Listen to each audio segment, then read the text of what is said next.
أما بعد فأعوذ بالله من الشيطان الرجيم بسم الله الرحمن الرحيم قال الله تبارك وتعالى في كلامه المجيد والفرقان الحميد يا أيها الذين آمنوا لا ترفعوا أصواتكم فوق صوت النبي ولا تجهروا له بالقول كجهر بعضكم لبعض أن تحبط أعمالكم وأنتم لا تشعرون صدق الله العلي العظيم درود شريف پڑھو اللهم صل على سيدنا وسندنا وحبيبنا ومولانا محمدا النبي الأمي وعلى آله وبارك وسلم عليه بعدد كل معلوم لك دائما أبدا اللہ تبارک و تعالی قرآن پاک جے ان آیت جے اندر ادب جو وڈو مقام ہے درجو سکھاریو ہے دنیا جے زندگی میں जेको माण्हू अदीब हूंदो आहे अदब कंदो आहे उनखे घणो कुझु नसीब थींदो आहे जेको बेअदब थींदो आहे उहो वरी महरूम रहंदो आहे बदनसीब थींदो आहे तॾहिं त सियाणनि चयो आहे त बाअदब बानसीब बेअदब बेनसीब अदब सां जेको मक़ाम मिलंदो वो इंतिहाई कामयाब कोन हूंदो बेअदबी कॾहिं बि इंसान खे कामयाब नथी करे सघे हर हिकु शइ जो अदब पंहिंजे पंहिंजे हैसियत ऐं पंहिंजे पंहिंजे दर्जे सां करणु ज़रूरी आहे लाज़िम आहे अबे अम्मा जो अदब लाज़मी आहे पंहिंजे उस्तादनि जो अदब लाज़मी आहे मस्जिद जो अदब लाज़मी आहे क़ुरान पाक जो अदब लाज़मी आहे पाण खां वॾे अच्छे ॾाड़ीअ वारे जो अदब लाज़मी आहे खाधे पीते वारनि शयुनि जो अदब लाज़मी आहे पंहिंजे उन्हनि किताबनि जो जिन खे पढ़िजे थो उन्हनि जो अदब लाज़मी आहे हता के बुज़ुर्गनि लिखियो आहे त असां जूता जेके पेरनि में पाईंदा आहियूं उन्हनि जो बि पंहिंजे हैसियत जे आधार ते अदब लाज़िम आहे त उन्हनि खे पाइजे बि एहतियात सां सुनत तरीक़े सां लाहिजे बि वरी घुमिजे बि ओड़े तरीक़े सां लाहे रखिजे त उन्हनि खे बि ज़रा एहतियात ऐं संभाल सां रखिजे इहो उन्हनि जो बि अदब आहे हर शइ जो अदब आहे अदब खां सवाइ इंसान बेकार आहे अदब हिकु अहिड़ी शइ आहे जेका आहिस्ते आहिस्ते इंसान खे कामयाबीअ जे बुलंदीअ जे तरफ़ पुॼाईंदी आहे एतिरे ताईं जो अल्लाह तबारक व ताला सहाबा किराम खे गोया के पूरी काइनात जे इंसाननि खे या अय्युहल्लज़ीना आमनू जे लफ़्ज़नि सां ख़ुसूसन पंहिंजे सभा ॼणनि मोमिननि बाननि खे सॾे करे फ़रमायो ईमान वारो ला तरफ़ाउ अस्वातकुम फ़ौक़ सौतिन नबी हिकु दफ़े थियो ईअं त हुज़ूर सलातो वसलाम जन बि हिकिड़ी मजलिस में वेठा हा साहबी सगोरा बि पाण में वेठा हा पोइ जन्नत ऐं जहन्नम जे बारे में कुझु तज़किरो शुरू थियो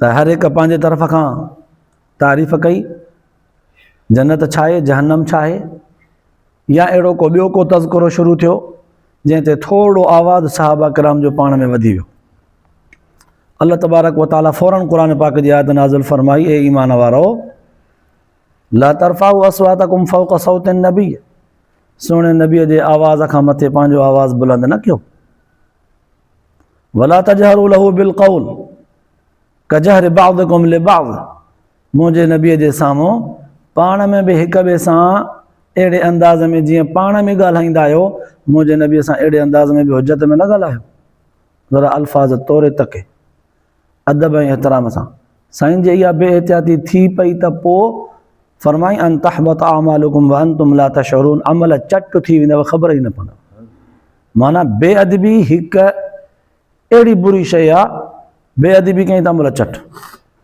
हाणे हुज़ूर सलातो वसलाम जन सहाबा किराम जे आॾो सिर्फ़ु पैगंबर जे हैसियत सां न हुया उस्ताद जे हैसियत सां हुया रूहानी अबे जे हैसियत सां बि हुया त हुज़ूर सलातो वसलाम जन काइनात जा उहे इंसान आहिनि जंहिंखां मथे दर्जो रखण वारो माउ को बच्चो ई न ॼाणियो आहे अल्लाह ताला एॾियूं वॾियूं शयूं सेखारे छॾियूं इन सॼी सूरतुल हुजरात में बहितरीन अंदाज़ में अल्लाह तबारक व ताला हुज़ूर सलातो वसलाम जो मक़ाम सेखारियो आहे इतां सॼी दुनिया जे माण्हुनि खे सबक़ आहे छो त चई या अय्युहल्लज़ीना आमनू ईमान वारो क़यामत ताईं जेके मोमिन ईंदा उहे इहो अदब सिखंदा हाणे उन दौर में जेके मोमिन हुया सहाबी सगोरा उन्हनि त सिखियो जो अल्लाह जो पैगंबर उन्हनि जे आॾो हुयो। हाणे क़यामत ताईं जेके ॿिया मोमिन मुस्लमान ईंदा उन्हनि जे आॾो त अल्लाह जो पैगंबर कोन हूंदो। उहे अदब ऐं एतिराम कंहिंजो कनि, उहे पंहिंजे आवाज़ खे कंहिंजे आॾो झुको कनि, कंहिंजे आॾो हुजाइता थी करे न ॻाल्हाइनि, एतिराम कनि, उहे पंहिंजे उस्तादनि जे आॾो। छो त साहबा किराम जो उस्ताद हुज़ूर सल्लल्लाहु अलैहि वसल्लम जन आहे। ईअं तव्हां असांजा उस्ताद, असांजे दौर जा जेके मोहतरम बुज़ुर्ग असातिज़ा आहिनि, उन्हनि जो एतिराम कबो। एतिराम खां सवाइ, अदब खां सवाइ इंसानु बेकार आहे। तॾहिं त मुफ़्ती किफ़ायतुल्लाह साहिबु रहमतुल्लाह अलैह पंहिंजे शागिर्दनि खां हिकु दफ़े पुछो त ए तालिबो भला ॿुधायो त मौलाना अनवर शाह कश्मीरी रहमतुल्लाह अलैह खे एॾो मक़ाम छो मिलियो, उनजी एॾी शोहरत ऐं मशहूरी छाजे करे थी, उन वटि कहिड़ियूं सिफ़तूं हुयूं? कंहिं चयो त मुजाहिद हुयो तॾहिं, चई न। कंहिं चयो त साईं शाइर बि हुयो तॾहिं, चऊं न। कंहिं तालिब चयो त साईं बहितरीनु ख़तीब हुया तॾहिं, चऊं न। कंहिं चयो त साईं बहितरीनु ख़तम नबूअत जा सिपाही सालार आहे अॼोके दौर जा तॾहिं, चऊं न। मुख़्तलिफ़ जवाब तलबा ॾिना, पर फरमायूं न। हिकु दफ़े ख़ुदि हज़रत अनवर शाह कश्मीरी रहमतुल्लाह अलैह खां पुछणु लॻा तलबा, साईं तव्हांखे इहो मक़ाम छाजे करे मिलियो? चई त बाबा अल्लाह ताला खे ख़बर आहे हले छाजे करे ॾिनई, पर हिकिड़ियूं ॿ आदतूं मूं में हूंदियूं। तालिबनि पुछो साईं कहिड़ियूं? चई पहिरीं आदत इहा हूंदी त मां जॾहिं बि किताबु पढ़ंदो हुअमि, कहिड़ो बि हुजे, क़ुर पाक त वुज़ूअ सां पढ़िबो आहे, हदीस पाक बि अदबनि एतिरामनि वुज़ूअ सां पढ़बी, पर कहिड़े बि क़िस्म जो किताबु हुजे मां वुज़ूअ सां पढ़ंदो हुउसि, भले कहिड़ो बि हुजे। छो त मां किताबु पढ़ंदो ई तालीम पिराइण लाइ हुउसि न। हर किताबु वुज़ूअ सां पढ़ंदो हुउमि। ऐं ॿियो, अॼोके किताबनि में त हाशा लॻल सनरनि अखरनि जा साइडुनि में कोन्हनि, पर किथे किथे किताबनि में आहिनि।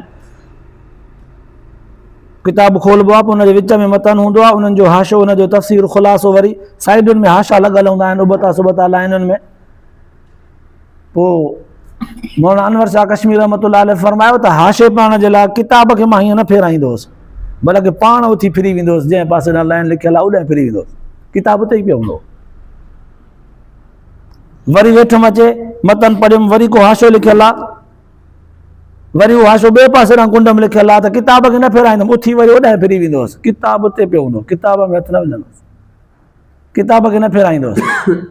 इहे ॿ ॻाल्हियूं हुयूं जंहिंजे करे अल्लाह ताला मूंखे एॾो वॾो मक़ाम नसीब कयो। हालांकि हुननि वटि त वॾा मुजाहिदा हुया, वॾियूं क़ुर्बानियूं हुयूं, पर तुलबा खे सेखारण जे लाइ इहे ॿ नंढड़ियूं शयूं जेके असां सम्झंदा आहियूं, उहे बि वॾियूं करे पेश करे ॿुधाइनि त इहो अदब आहे, इहो कयो त कामयाबु थींदो। तॾहिं त मौलाना अशरफ अली थानवी रहमतुल्लाह अलैह जे बारे में ईंदो आहे त पाण फरमायूं त मूंखे जेको अल्लाह तबारक व तआला मक़ाम ॾिनो, उहो 4 शयुनि जे करे। पहिरें नंबर ते मौलाना अशरफ अली थानवी रहमतुल्लाह अलैह जी आदत हूंदी हुई त हासो खणंदा हुआ, लठ पाण सां गॾु खणंदा। फरमायूं त इहा लठ जेका मां हेठि ज़मीन ते हणंदो आहियां, हुते हुते जॾहिं वेहंदो हुउमि, कंहिं कम सां लठ मां हथु कढंदो हुउमि, रखंदो हुउमि, त लठ जो मुंहुं हेठि जेको ज़मीन में लॻंदो हो, कॾहिं बि उहो काबतुल्लाह ॾे न कयो, काबे जो हेॾो एतिराम। असां त पेर ॿेर बि करे वेंदा आहियूं न, कॾहिं मुंहुं काबतुल्लाह ॾे करे, कॾहिं थुका उछलींदा आहियूं, पेशाब पाखाने महिल, वेंझण महिल, जिस्म ते कपिड़ो हूंदो आहे न हूंदो आहे, काबतुल्लाह ॾे मुंहुं थी वियो, पुठी थी वई। फरमाए त उहा लठ बि मां काबतुल्लाह ॾे न कंदो हुउमि, जेका लठ हथ में खणी हेठि ज़मीन ते हुते हुते लॻंदी, उहा बि उनजो मुंहुं बि काबतुल्लाह ॾे न करे रखंदुसि, ईअं ॿिए पासे, एॾो एतिराम काबतुल्लाह जो। ॿिए नंबर ते फरमायूं त जॾहिं बि मां खाधो खाईंदो हुउसि, त खाधे खे खट ते वेही करे सेरांदीअ वारे पासे न रखंदो, मां पाण पेरांदीअ वारे पासे न विहंदुमि, खाधे जो एॾो एतिराम। उमूमन असां खट ते छही संभरी वेहंदा आहियूं, पेरांदीअ ॾे मुंहुं करे।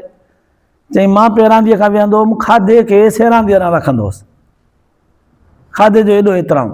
वरी फरमायूं त जॾहिं बि मां कोई पैसा आमदनीअ मां या कंहिं शइ मां मूंखे मिलंदा, त खाॿे हथ सां उनखे न पकड़ींदो हुउसि। छो त मुंहिंजे महिनत जो सरमायो आहे ऐं हलाल रोज़ी आहे, इहो बि रिज़्क़ आहे, अल्लाह ताला रिज़्क़ ॾिनो आहे, रिज़्क़ खे खाॿे हथ सां न पकड़ींदो हुउसि कॾहिं बि, साॼे हथ सां। खाधो खाइण त हूअं ई साॼे हथ सां थींदो आहे, खॿे हथ सां कोन्ह थींदो आहे। कॾहिं सहारे ख़ातिर का शइ खणबी आहे, खॿे हथ जो सहारो वठिबो आहे, पर खाइण पीअण, पर चई त उमूमन ॿिया पैसा बि जेके मूंखे रिज़्क़ तौर ते मिलंदा, मूंखे खाॿे हथ सां न पकड़ींदो हुउसि। वरी चौथे नंबर ते फरमायूं त जॾहिं किताब वग़ैरह को मां पढ़ंदो हुउसि त उहो किताब पढ़ी फारिग थी जॾहिं हुनखे बंदि करे रखियुमि त कॾहिं बि उन किताब जे मथां पंहिंजा कपिड़ा न टंगींदो हुउसि। थींदो आहे कॾहिं माण्हू वञे थो कपिड़ा मटाइण जे लाइ अंदरि टंगड़ीअ में टंगे वियो, हेठां को किताब वियो आहे त उते या त किताब ई न रखिबो कपिड़नि जे हेठां, या त वरी कपिड़ा रखी किताब रखिजी वियो आहे त कपिड़ा उन जे मथां कोन टंगबा। एॾो अदब ऐं एतिराम। इहे नंढियूं शयूं जेके तव्हां असांजे नज़र में न आहिनि, उन्हनि जो एतिराम करण जे करे बि बुज़ुर्गनि फरमायो उते एॾो मक़ाम मिलियो। मौलाना अनवर शाह कश्मीरी रहमतुल्लाह अलैह खे हिकिड़े भेरे ख़बर पई त मुंहिंजो उस्ताद मौलाना महमूदुल हसन शेखुल हिंद रहमतुल्लाह अलैह हिंदुस्तान खे छॾे अरब मुल्क था वञनि, ओॾे वञी करे हदीस जो तदरीस जो कमु कंदा।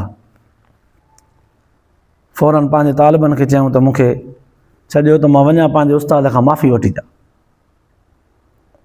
अबा छा जी माफ़ी वठंदव? जे मुंहिंजा उस्ताद साईं मतां को ॾुखो खणी वञनि, मतां मूंखां बेअदबी थी वई हुजे, मतां को लफ़्ज़ घटि वधि अहिड़ो चयो हुजे या को ईअं ख़िदमत में बेअदबी थी हुजे त उहा माफ़ी त वठी छॾियां।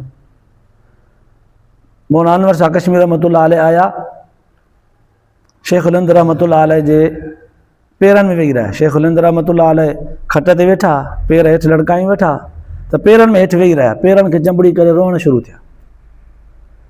शेखुल हिंद रहमतुल्लाह अलैह बि हुनखे छॾियो, भले थोरो दिलि जो गुबार हल्को करे। रोई रोई रोई रोई जॾहिं पाण खे संभालियईं तॾहिं चयईंसि त कश्मीरी तोखे पंहिंजी हैसियत ऐं मक़ाम मालूम कोन्हे, छो त मां आहियां न। मां वेंदुसि तोखे पंहिंजो अंदाज़ो थी वेंदो, अलाह ताला तो में उहे कमालात रखिया आहिनि जो तोखे मुंहिंजी ज़रूरत ई महसूसु कोन थींदी। थींदो आहे न जीअं अबो वेंदो आहे त पोइ औलाद खे थींदो आहे त बाबे खां पोइ असां छा कंदासीं, अहिड़ो शफ़ीक़ मुरबी उस्ताद वेंदो आहे न त पोइ शागिर्दनि खे बि थींदो आहे त असां उस्ताद खां पोइ छा कंदासीं। त शेखुल हिंद रहमतुल्लाह अलैह फरमास अलाह ताला तो में उहे अनवारात कमालात रखिया आहिनि तोखे फ़िलहालु नज़र कोन था अचनि, छो त मां आहियां। मां वियुमि त तोखे पाण अलाह ताला उहे ज़ाहिर करे ॾींदो, तोखे मुंहिंजी ज़रूरत ई महसूसु कोन थींदी। ईअं चई करे तसली ॾेई करे वापसि मोटायूंसि पंहिंजे कम खे, दर्स तदरीस खे वञी करे चालू रखो, दिलि शिकस्तो न थी। हाणे वियो मौलाना महमूदुल हसन रहमतुल्लाह अलैह खे पाण खे इहा ॻाल्हि दिलि में खुखी त मुंहिंजा शागिर्द त मूंखां माफ़ी था वठणु अचनि, मां बि त वञा न पंहिंजे उस्ताद खां माफ़ी वठणु। उन महिल ई उथियो सिधो हिते देवबंद पहुतो। मौलाना मोहम्मद क़ासिम नानोतवी संदसि उस्ताद हो, उनजे घर अचे पहुतो, ख़बर पई त उस्ताद साईं जन त वफ़ात करे चुका आहिनि। ला हौल वला कुव्वत इल्ला बिल्लाहिल अलीय्यिल अज़ीम। दरवाज़े ते आयो, दरवाज़ो खटकायईं, अम्मा जी निकिती, मौलाना नानोतवी साहिब रहमतुल्लाह अलैह जी घरवारी अम्मा जी निकिती, दरवाज़े जे पोयां चयईं केरु आहे? चवणु लॻो त तव्हांजो रूहानी बच्चो महमूदुल हसन, शागिर्द हो न, रूहानी बच्चो महमूदुल हसन।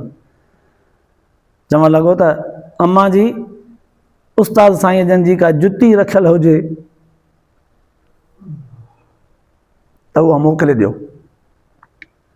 नंढे ॿार जे ज़रिए अम्मा जी उहा जुती मोकिले ॾिनी। उहा जुती उस्ताद जी पंहिंजे पटके ते रखी रोअणु शुरू थियो, पंहिंजे पग में रखी करे रुनो रुनो रुनो, एॾो रुनो जॾहिं दिलि जो गुबार हल्को थियुसि तॾहिं चवणु लॻो त काश मुंहिंजा उस्ताद साईं जन अॼु ज़िंदा हुजनि हा त उन्हनि जे क़दमनि में पंहिंजो मथो रखी करे रोहां। एॾो अदब ऐं एतिराम हो उस्तादनि जो, एॾो मक़ाम हो उन्हनि वटि। भाई पोइ पिरायो बि उन्हनि तॾहिं हो, बाअदब हा तॾहिं त बानसीब थिया। असां वटि बेअदबी आहे। अल्लाह जे रसूल सल्लल्लाहु अलैहि वसल्लम जन जे बारे में क़ुरान पाक में त अल्लाह तबारक व तआला एतिरे अंदाज़ में फरमायो या अय्युहल्लज़ीना आमनू ला तुक़द्दिमू बैना यदैल्लाहि व रसूली। मुंहिंजे नबीअ सां गॾु हलो त मुंहिंजे नबीअ खां अॻु में विख बि न खणिजो, हीअं विख। मुंहिंजे नबीअ सां गॾु वेहो खाइण पीअण में त हथु अॻु में न खणिजो। एॾो अदब अलाह साईं सेखारियो। इहे सभु अदब जा लफ़्ज़ या अय्युहल्लज़ीना आमनू, या अय्युहल्लज़ीना आमनू, या अय्युहल्लज़ीना आमनू सां सेखारियईं। या अय्युहल्लज़ीना आमनू क़यामत ताईं जेके ईंदा उन्हनि खे बि अलाह साईं चए थो ईमान वारो। पोइ उन्हनि जे दौर में नबीअ सॻोरा त कोन हूंदा, हुज़ूर साईं जन त कोन हूंदा, हुज़ूर जन त आख़िरी ज़मान पैगंबर आहे, ख़ातमुन नबी, हुन खां पोइ पैगंबर न ईंदो। त पोइ हाणे आख़िरी ज़माने जा माण्हू मोमिन मुस्लमान इहो अदब आख़िर कंहिंसां ज़ाहिर कंदा? पंहिंजे पीउ माउ सां, पंहिंजे उस्तादनि सां, पंहिंजे अकाबरनि सां। असां तव्हांखे इहे शयूं सिखणियूं आहिनि। अद्दीन कुल्लुहु अदब, तॾहिं त अलाह जे रसूल सल्लल्लाहु अलैहि वसल्लम फरमायो अद्दीन कुल्लुहु अदब, दीन सॼो जो सॼो अदब जो नालो आहे। जंहिं वटि अदब आहे उहो ई पिराईंदो, बेअदब हमेशह बदनसीब थींदो आहे। बाअदब थी करे रहो, पंहिंजे उस्तादनि जा, पंहिंजे अकाबरनि जा, पंहिंजे अछड़ी दाढ़ी वारे बुज़ुर्गनि वॾड़नि जा, पंहिंजे पीउ माउ जा, पंहिंजे चाचे जा, पंहिंजे वालिदैन में जेके बुज़ुर्ग रीश माण्हू हुजनि, पाण खां उमिरि में वॾा हुजनि, उन्हनि जो अदब एतिराम, मस्जिद जो एतिराम, खाधे जो एतिराम, हर शइ जो एतिराम हुजे। अदब हूंदो त अल्लाह तबारक व तआला उन बंदे खे नवाज़ींदो, ख़ुशि गुज़ारींदो उहो माण्हू। अल्लाह पाक शरा तव्हां असांखे बि अदीब बनाए, बेअदब थियण खां बचाए, ॿुधण ऐं ॿुधाइण खां पोइ आख़िरत जे लाइ निजात जो ज़रियो बनाए। आख़िर दावाना अल्हम्दुलिल्लाहि रब्बिल आलमीन।